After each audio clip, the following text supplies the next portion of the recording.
Welcome to Community Extras, and we are in Daniel chapter 4 this week. It's been such a great series. We've looked at a lot of stuff together, and by the way, the second half of Daniel is going to get wild, but we're still in this really sweet historical retelling of all of the things that Daniel has experienced. And I think in a lot of ways we can relate to Daniel, right? We're in a foreign land.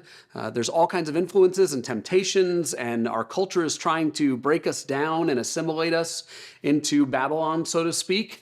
And yet this week we look at an account told to us, written to us, and it's kind of a unique thing that King Nebuchadnezzar writes this chapter in the book of Daniel. And up to this point, I think when I looked at Nebuchadnezzar, I thought, oh, this is a guy who's erratic, he's volatile, and he is. But as you look at what he's walked through in his journey of his faith, which really this week we see a major shift and turn, the truth is I can relate to a lot of what he's gone through. You know, being someone who's been given so much and yet sometimes being kept up at night with my fears. Or, someone who one moment is saying, you are the true God. You are the one real God. And yet the next moment creating idols that God needs to tear down in my heart. And I think it's interesting because we talked a lot this week about pride and humility.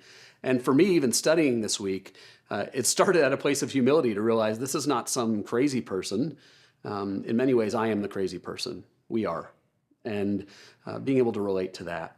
But pride is really where we honed in on this week, and just the root of pride, forgetting where all of the goodness in our lives comes from, forgetting the author of those things. Or the second root of pride, thinking that those good things and the good times we're experiencing are going to last forever, holding on to them, clinging on to them. And we can't find our security in those things.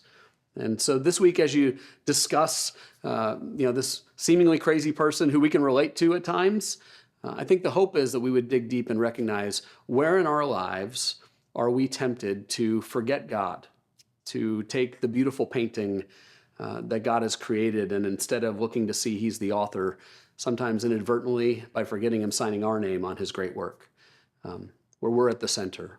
Where do we need to remove ourselves or ask God to remove us from the center of our thinking and our hearts, and recognize that in those places where we don't see that work done, that we will either humble ourselves or God will humble us out of love.